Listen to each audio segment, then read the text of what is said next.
Chapter 2. The Education of the Baby. In the first 5 years of a child's life, the first 2 years are considered as infancy, the next 3 years as babyhood. Very often there is a desire on the part of the guardians to educate the child of 4 or 5 years either in a kindergarten or at home. That time in the life of a child is a time of kingship, and the eagerness on the part of the guardians for the child's education to begin is only pressing it with our competitive life. For our life is competitive and it is getting worse and worse every day, and the same spirit unconsciously exerts pressure on the life of the child, urging it on to become one among the many competitors of the world, in order to guard its interest when it is grown up. But what about the most blessed years that destiny has granted to the baby, when there is no worry, no anxiety, no malice, and no ambition? That is the real kingship. If you compare a baby with a king, you will see that the baby is the king and the king is the imitation. No doubt it is better that the child learns in the kindergarten, where it is taught only the alphabet, than at school, because there its mind is distracted and it has something to play with. But at the same time, even attracting the mind of a child to a limited horizon is limiting the growth of its soul. It was much better to do as the peasants and uncivilized people used to do, keeping their children at that age perfectly free to run about and to climb the trees and play with the soil, and to jump and run about and play with their playmates. It is a great mistake on the part of the guardians to deprive the child of that freedom and happiness which the heavens have granted it in that period. The story of Adam's exile from the Garden of Eden shows that there is a certain time in a man's life when he is in the Garden of Eden, and after that time he is exiled from there and no longer experiences that joy and happiness and freedom that once the soul possessed. There is not one soul in this world who has not experienced the Garden of Eden, and that Garden of Eden is babyhood. Now there comes the question of controlling children's intense activity. In the first place, their intense activity is tiresome to other people in the family because their interests are different. But if its interest is different, that is not a fault on the part of the child. For instance, the guardian may be working or writing, or taking a rest, or thinking about something worldly, while the child is playing and making a noise, and the guardian thinks, "No, this is wrong." But wrong according to which law? It is a lack of consideration when the guardian is not tolerant of the activity of the baby. No doubt it does not always fit in with the earthly people. But babies are not earthly, they are heavenly creatures. They must be given the liberty to enjoy their heavenly life, just as we are entitled to experience the life of this earth. No doubt there is a certain limit to it. One may say, we will not let them break the things in the house, we will not let them spoil things, we will not let them trouble us in our work, but all that is earthly. In point of fact, the guardian has no right to prevent the baby from enjoying its creative activity, and every effort must be made by the guardian to allow this. In the children's play, in their hustle and bustle, in their crying and jumping and running and crying, their soul is expressing itself. We call it naughty, but they do not consider it so. Even if it is called naughtiness, they think it is lawful for them, and it is so. And because we control them and make them suit our own lives, their energy, their enthusiasm, their spirit becomes limited, and in this way their real progress is hampered. At this age a child is conscious of the higher spheres. Many times children have known much more about what was going on at the front during the war than even the authorities knew. They knew intuitively, sometimes in their dreams, sometimes in a kind of deep imagination, and when they predicted something, that thing happened. And that shows that at 4, 5, 6, and 7 years the child is extremely intuitive, because at that time it is under the influence of the jinn.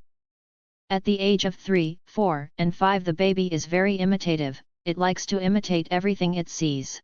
And the best way of educating the baby is to bring before it everything that is worth imitating. For instance, sounds, notes, rhythm, and anything that is pertaining to tone and rhythm build and beautify the character, and form the foundation of character in babyhood. And it is best that until the age of 5 the baby should not be taught anything in the way of figures or alphabet or letters. Regularity is the only thing that can be taught to children at that age. And without their knowing it, regularity in sleeping, in waking up, in food, in playing, and in sitting quiet. I was very much interested in what Madame Montessori told me when I was in Italy, that besides all the activities that she gives the children, she makes them keep a silence, and after a little time they like it so much that they prefer silence to their activity. And it interested me still more to see a little girl of about 6 years of age who, when the time of silence came, went and closed the windows and closed the door, and put away all the things that she was playing with. And then she came and sat in her little chair and closed her eyes, and she did not open them for about 3 or 4 minutes. You could see on her innocent face an angelic expression. It seemed she preferred those 5 minutes silence of all the playing of the whole day. Children enjoy silence when they have become accustomed to it. Silence is not a strain on a child. Only in the beginning it might appear to be disagreeable to a child, who is eager to play and run about, to be sitting and closing its eyes. For children to sit and close their eyes seems hard in the beginning. But when they have had some silence every day for a week, they begin to enjoy the happiness of silence. Sometimes there is a tendency on the part of the guardian or of those around a baby to enjoy its irritability. It is a kind of entertainment for them. Because they love the baby, they are amused by the little gesture of annoyance on its part. But by appreciating it, by recognizing it, by observing it, they develop that characteristic. The best thing, however, would be to overlook it, not to acknowledge it, not to be conscious of it, not to feel for one moment that the child is irritable, because once the guardian takes no notice of it, that tendency of the baby will begin to decrease. There is also a tendency on the part of the guardian to be annoyed at the irritability of the child. That too is wrong, because by being annoyed one gives to the baby, just like fuel to the fire, the energy to be more irritable. Guardianship of a baby requires great patience, and the more patient one is, the more wise one is with the baby, the more one can help its soul's progress. Very often behind the irritability either of a child or of a grown-up person there is a hidden reason, and it may be a physical reason. There may be something physically wrong which others do not know of, and they only think that this child is irritable by nature. They attribute the irritability to the child, instead of seeing that there is something physically wrong with it. By trying to find out what it is, one will be able to tolerate that condition better. There is another tendency in the baby, and that is that during its development it has varied moods. Some days it is loving, other days it is less loving, some days it is more angelic, other days it is less angelic. In this way it changes its moods. In this phase the greatest care should be taken that all such moods of the child are controlled, without forcing one's own will too much upon it. For instance, if the baby is very much inclined to cry, to laugh, to destroy things, or to play, the best thing is to direct its attention to something else. If it is laughing very much, one should direct its attention to something that will keep its mind busy, that will make it more balanced, and take its attention away from the idea that makes it laugh. If it is crying, the same thing may be done, to divert the child's attention from the object, the thought, or the condition which makes it cry, and in this way to bring about a balance in its life. Is there any place in the life of a baby for religion? The answer is that the best opportunity to sow the seed of religion is in babyhood, because it is at that time that the angelic quality is fresh and the jinn quality is beginning to develop. And in what way should one teach the child religion? The ancient lesson of the God ideal, which all the prophets and teachers have given and which will always prove to be the best lesson there is to give the child the idea of God, God of goodness, God of beauty, God of compassion, God of love, God of harmony. If in any child there is a spiritual tendency, it will show even from the age of 5 years. Love for prayer, for instance, love for the God ideal, the feeling for something sacred, a reverence for something religious. It might seem that this was already there, that the child was born with it. Sometimes the religious, the devotional, and spiritual attributes are distinctly seen in a child who is growing from infancy to childhood. The spiritual tendency is inborn, and when it shows itself in a child, one should know that the child has brought it from above. The child is very often more responsive to the God ideal than a grown-up person, because the grown-up person, by being absorbed in the things of the world, has lost the idea of God. He has the world before him. The child has not yet the world before him, and therefore the child is more capable of conceiving the thought of God than a grown-up person. And if this opportunity is lost, then when they are grown up they feel that something is missing in their life, and they think, if only I had known about God it would have been much better. But now it is too late, now it is difficult for them to conceive the thought of God, because the seed was not sown at the right time. There are numberless souls who, because their parents have not given them the idea of God, find it most difficult to conceive it, and at the same time their soul is constantly seeking for it. But the guardian must be most careful that he does not sow the seed of bigotry with the religious ideal. If he does this, then a great harm is done to the child. By bigotry is meant this: first, there is a time when a person believes in God, and that is a very blessed time. And when he is more evolved in the worldly life, then he fights for his church, that is then his main idea. And when he is still more evolved, then he despises other creeds. And so a person evolves higher and higher. It is that evolution which is called bigotry. If a child is impressed from its childhood by that spirit, then the main object is defeated. The main object of religion is to elevate the child to the higher ideal, and that can be done by giving it the key of religion, and that key is the God ideal. The guardian must also endeavor not to give the child heavier food than it can digest in the form of religion. Very often there are guardians filled with a philosophical idea, with a special idea of religion, with an ethical conception of religion, who wish to inspire the child at that age. But in this way they do harm, because instead of giving the first lesson they have perhaps given a lesson which is too advanced for the child, and it is all lost. It is just like giving too much water to a growing plant which dies because of the flood of water that it cannot absorb. There are very many guardians who talk philosophically to a baby, because their philosophical conception is so overpowering that they think it must be poured out on the child, but if the child is too full of it, then it will only forget it. We must become children with the child in order to bring it up. We must speak its own language, and we must only give it what it can understand. Once a nurse came to me and said, "This child asks wonderful questions, and I cannot answer them." I said, "What are the questions?" She replied, "When this child was going to say its evening prayer before going to bed, it asked me, 'If God is in heaven, up in heaven, then why must I bow low to the earth?'" The nurse was very perplexed. She did not know the answer, but if this child had not been answered, from that moment its belief would have gone, because that is the time when the soul is beginning to inquire into life and its mystery. I asked the child, "What did you say?" The child explained it to me, and I said, "Yes, God is in heaven, but where are his feet?" "On the earth. By bending towards the earth you are touching his feet." That gave it the explanation that although the head of God is in heaven, the feet of God are on the earth, and therefore touching the earth is touching the feet of God. It was quite satisfied.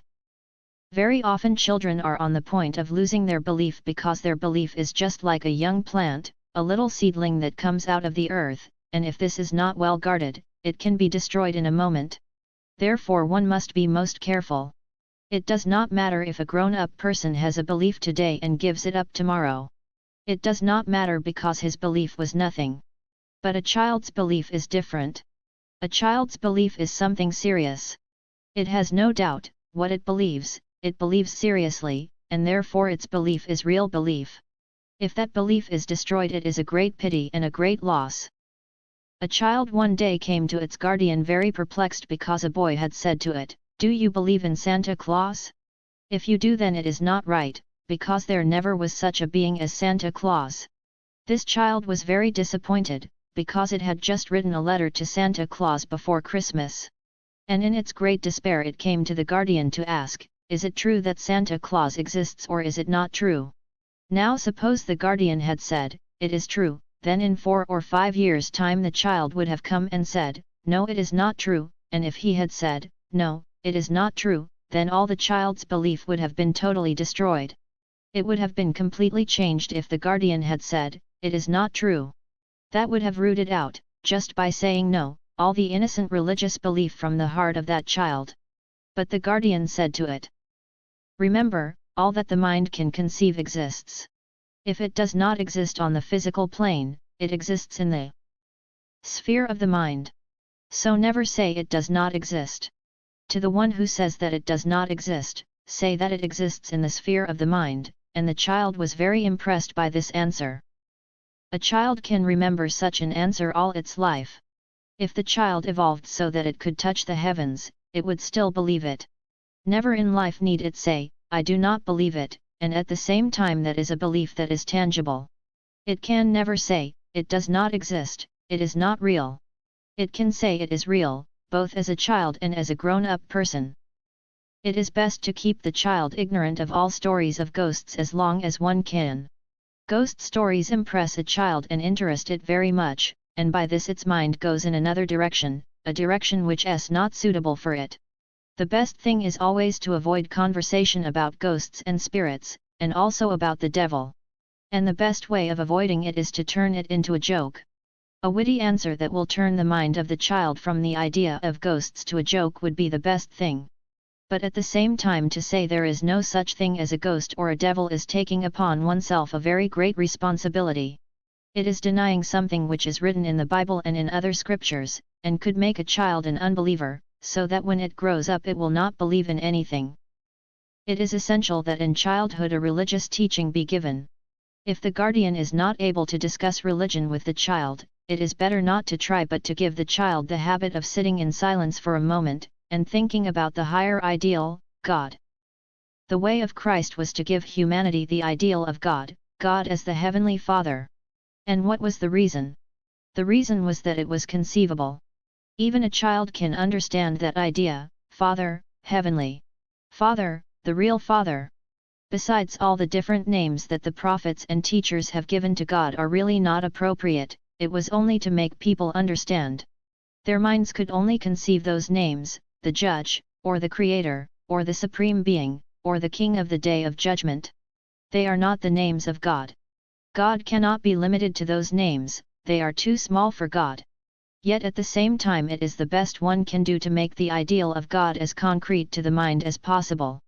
What strength, what help it is for the child to think from early childhood that there is a friend unknown, unseen, to be able to say, there is someone who hears my prayers. Someone who in my troubles and difficulties can be with me, someone whose blessing I ask, someone who protects me, someone who is like my mother and my father and yet unknown, unseen.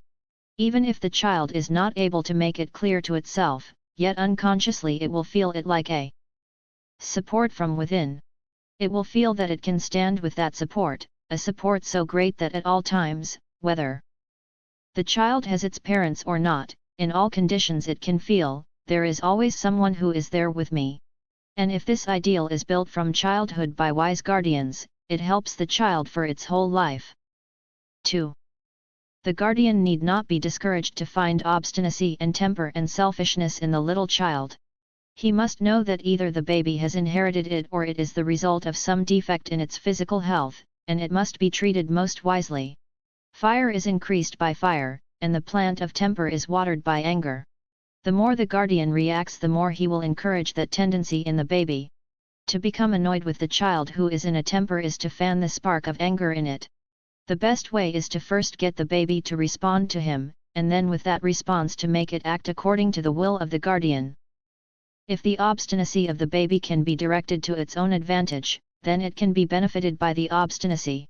Obstinacy can be very useful, for most of the great people in this world have become great by a certain obstinacy in their character, because obstinacy is a strength and power in itself. An obstinate businessman can be successful, an obstinate warrior can win, an obstinate politician can accomplish his purpose, and an obstinate industrialist can accomplish great things. Obstinacy, therefore, if rightly directed, can be of great use. One only needs to mold the mind of the child in such a direction that its obstinacy may become fruitful. It is the obstinate child who will sit and finish a task that is given to it. If it had not that obstinacy it would not do it. Sometimes from obstinacy comes the spirit of rivalry, and very often the spirit of rivalry becomes the means to success. Manners are most important, and especially at 4 and 5 years of age the lessons of manners must be given. The first lesson to be taught is knowing when to come near and be loving, and when to sit quiet and obedient in the presence of the guardian. If the guardian is showing affection to the baby all the time, the baby becomes spoiled. There must be change. There must be a time when the child is loved. It requires love, love is its sustenance. But there is another time when the child must be obedient.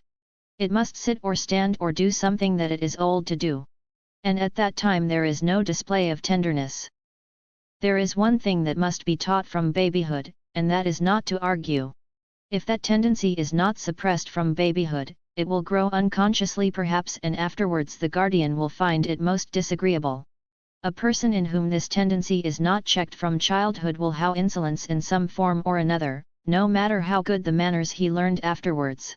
Also, if the child contradicts, it should also be checked, even to the extent that the guardian may say to the child, "As you are young you do not know enough.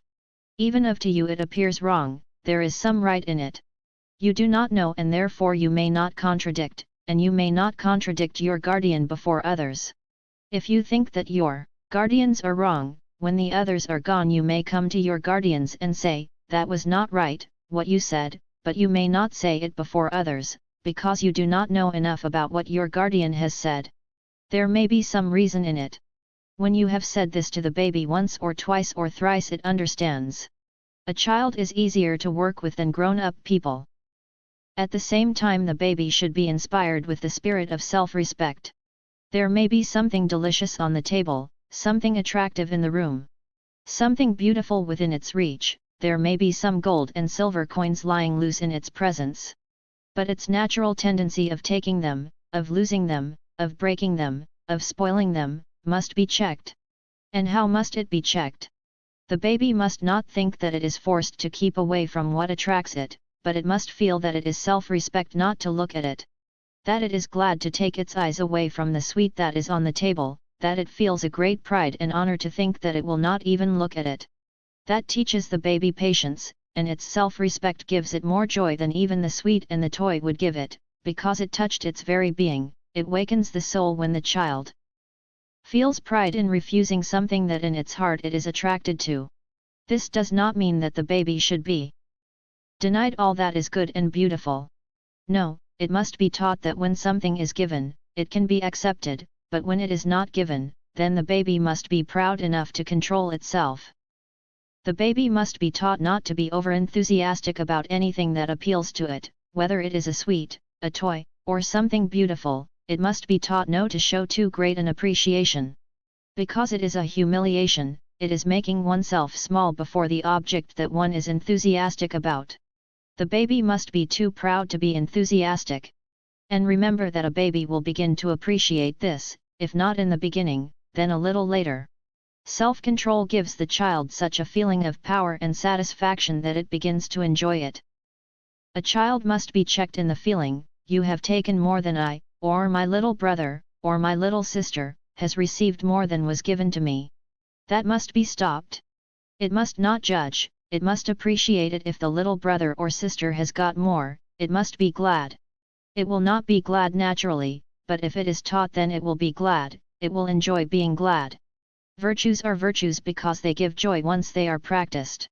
If a virtue does not give joy, it is not a virtue. Very often guardians do not attach importance to what toys they give the baby to play with. There are certain toys which have the effect of making it lazy, there are certain toys which will make it confused, or which will bring about stupidity, or make the child irritable or timid. Unconsciously they have that effect upon the child. Besides, playing with certain toys does not bring any benefit. When we think that every moment of babyhood is so precious in the life of the soul, and that this soul is to be denied something that can add to its progress, it seems a great pity. There must be discrimination even in choosing toys, as to what toy will inspire the children and help them, and will elevate their souls. There are many meaningless toys with horrible faces, horrible toys with nothing beautiful about them. The child likes them because it likes anything. Sometimes a child likes a doll without arms or legs.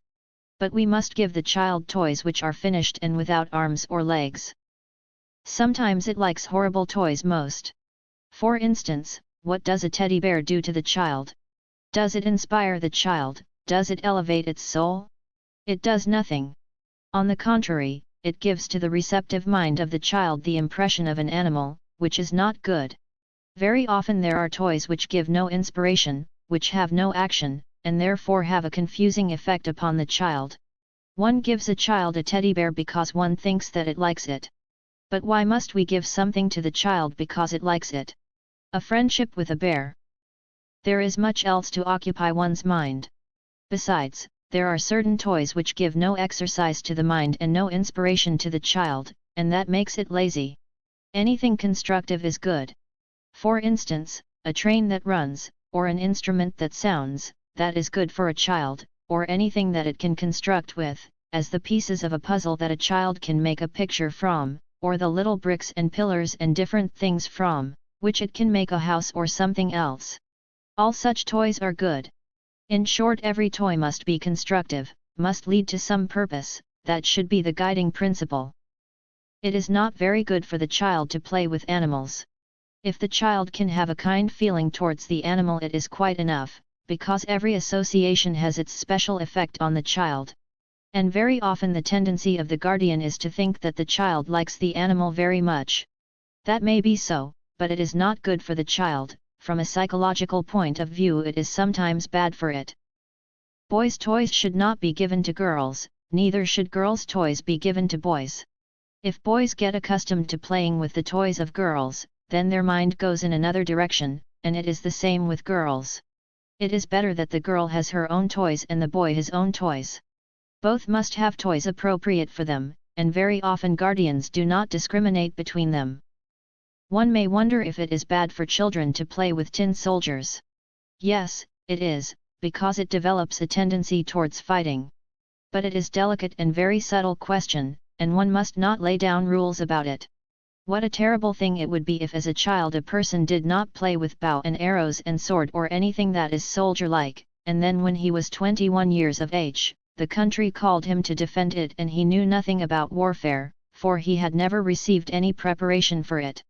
And another question arises, when the whole nation is ready for war and there is one youth, perhaps, who feels, I will not go because I am not in agreement with the principle. It is his right to disagree with the principle, but at the same time he is willing to accept the order and peace that is maintained by the nation, to share all the privileges of being a member of the nation. He shares them, but he refuses what the majority wants him to do.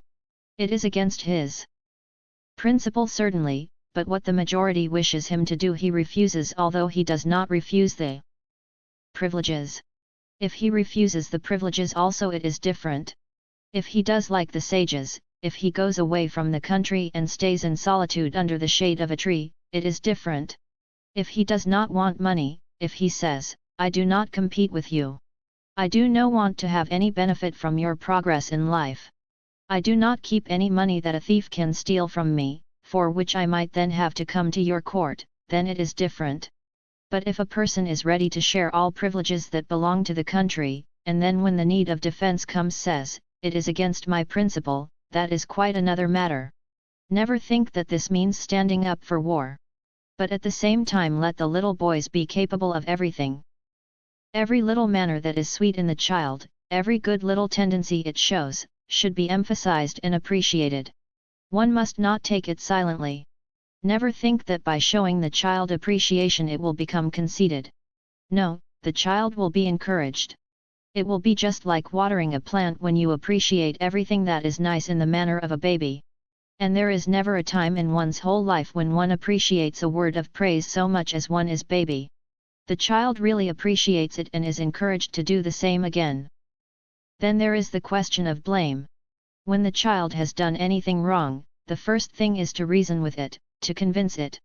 And if it is not convinced at once, then try a second time, and then a third, a fourth. Never be disappointed, even if one has to try 10 times to convince the baby by argument.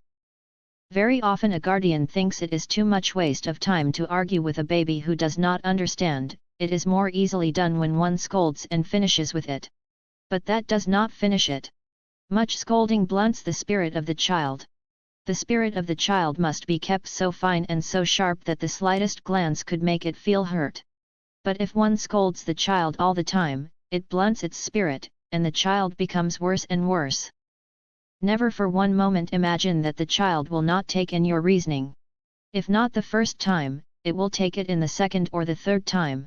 One must continue to reason with the child, and by doing so the guardian brings the child closer to his spirit, because the child feels a friendship between itself and the guardian.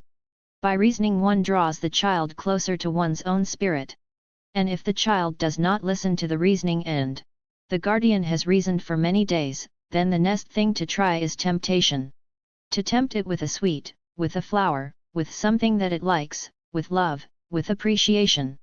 to say, "You have done right, now you have done it nicely, and I will give you a toy, I shall give you a sweet if you will do it." Show appreciation, tempt it to do right. This is the next step. It is preferable that the child should learn with reasoning, but if not, then a reward must make it listen. If even a reward is not enough, then the third way is scolding, punishment. But scolding must be short. The scolding must be in the voice, in the way it is said. It must not be hard, nor must it be harsh. There must be a certain tone that the child at once realizes is scolding. One must avoid scolding as much as one can. But if one cannot help it, then that is the third way. There is a wrong method which guardians very often adopt, perhaps in the East more than in the West, and that is to frighten a child by saying some bogey is coming or something like that. If it continues to be naughty, something will come to frighten it, a ghost or a spirit. That is the worst thing that one could do to a child, because every such shock takes away a great deal from the enthusiasm of its spirit to progress. It hampers the progress of the soul to be frightened by anything. 3.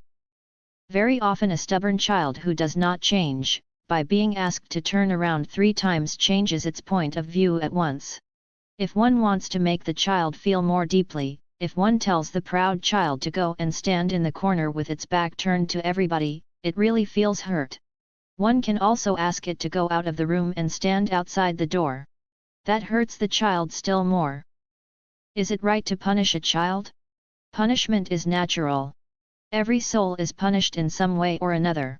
For everything one does there is a punishment, it is the law of nature.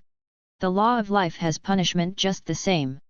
But punishment for the child must be gentle. It is better to avoid a severe punishment, but rather to give a little mental punishment, which makes the child realize that it is being punished. Suppose one told the child to go from one place to another 5 times or 10 times. In point of fact, walking up and down can be an enjoyment for the child, but by the very fact that you have given it as a punishment, the child does not like it. The feeling, "I am punished," in itself corrects it. In order to punish, you do not need to torture a child, you only need to make it realize that it is being punished. That is quite enough. Sometimes guardians think it is necessary to slap a child, to slap its face. Slapping is sometimes dangerous, because there are veins and delicate organs in the forehead and on the temples, and slapping could cause a condition which, though not manifest at the time, might become so after 20 or 40 years. And therefore, instead of slapping, it is far better to tweak the ears. Punishment has a very bad effect when it blunts the sharpness of the child's spirit. Very often punishment may work with the child, but in some way or other it blunts its fineness, and therefore one must try to do without if one can. Then, after giving good advice and counsel and encouragement, and after showing appreciation and doing everything possible, the last thing is to tweak the ears. Boys are sometimes more stubborn than girls, and if you give them a little punishment in the form of gymnastics, it corrects them. If a boy is told to stand up and sit down 50 times, it helps him in his gymnastics, and at the same time he feels punished.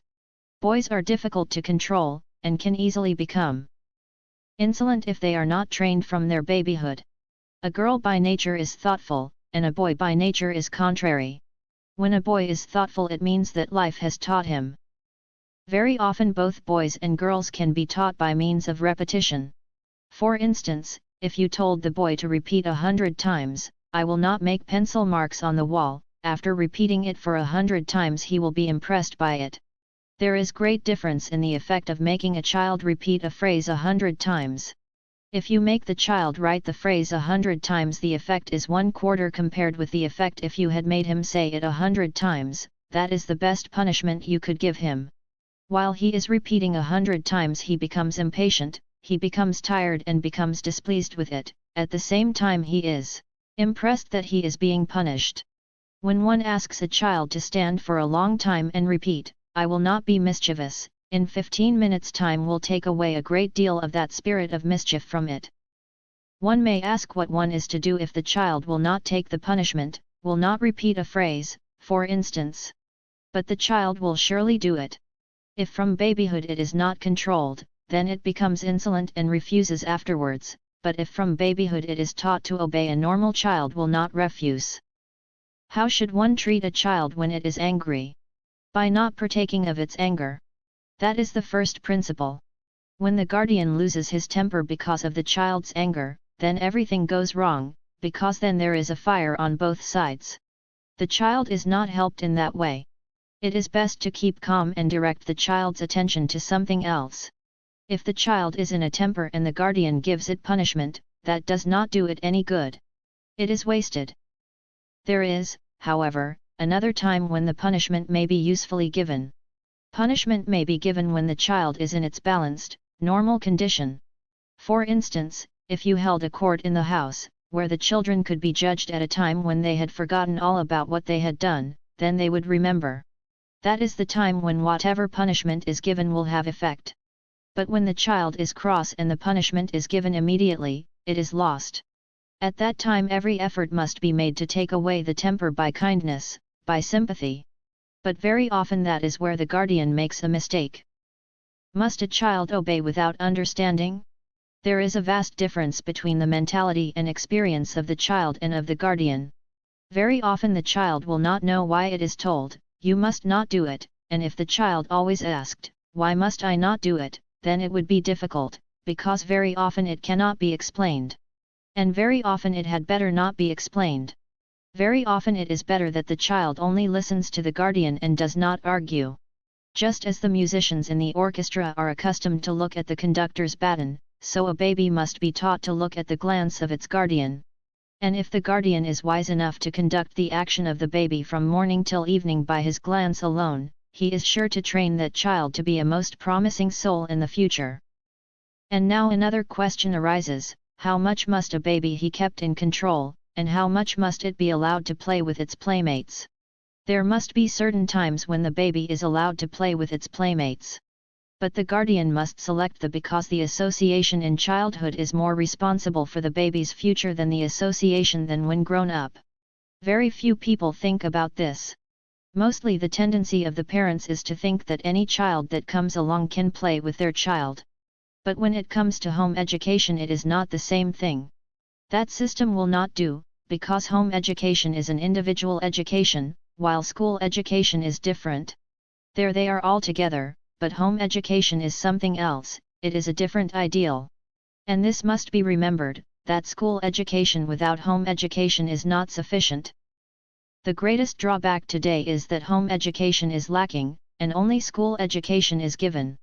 And therefore in many personalities there is something missing that ought to have come from home.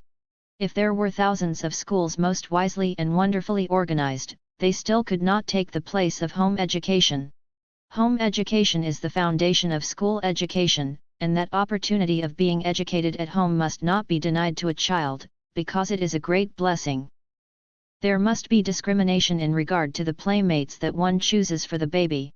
And the time must be limited so that the baby plays with its playmates during that time only. But if the child is allowed to run wild and play and there is no limit to it, then no training is given and it is not education. There is need for play, but only for a certain time and no longer. Regularity in life is the rhythm of life, and the more the rhythm is maintained in life, the better it is. It is not necessary for many grown-up persons to handle a baby, it is better that only one handles it. It is just like an orchestra and its conductor. If there were 4 conductors conducting the orchestra, they would spoil it. Even if there were 400 musicians playing, there must only be one conductor. It is the same thing with the guardian. If there is more than one person to guide the life of a child, it will be spoiled. In the case of 2 parents, one must become the hand to the other. But if both wish to manage their child, then it will be spoiled. If the baby is an orphan, what can he do? That is destiny. One can only be sorry about it. And those who are blessed by Providence and who have to look after an orphan, should consider their responsibility as that of a parent, of a guardian towards the orphan that is in their charge. But every woman and every man in this world should consider it their duty, whenever they are in contact with a new soul, to be as parents to that soul. For in the total scheme of life all the elder ones have to take the part of the parents to the younger ones, while those have to take the part of the children to those who are older. So that we each have our older ones and our younger ones to look up to and to look after. The greatest ideal that one can give a baby is to look up to its parents. That is the first ideal, and if at that time the baby has not received this ideal, then all his life he will have no ideal, because he will have no basis for it. Someone went to the Prophet Muhammad and said, "Prophet, I am so spiritually inclined, and I would so much like to follow your message and come and meditate in your presence. But I am still young and my parents need me at home. What shall I do?" The Prophet said, "Remain at home first, because some consideration is due to your parents." One might think that the Prophet was a greater ideal still. Why did the Prophet deny him that ideal? If he did not look up to his parents, did not appreciate them or feel grateful for them, how could he appreciate the Prophet? It is the parents' duty to give the ideal of themselves to their own child. Not for their own sakes, but for the good of the child. That ideal must be given from babyhood so that the child looks up to its parents as it would look up to the king or queen, or to God or to a prophet. When the ideal is sown in that way, in the child from the beginning, then it will flourish, and then that ideal will become a guiding torch in the life of the soul. Chapter 3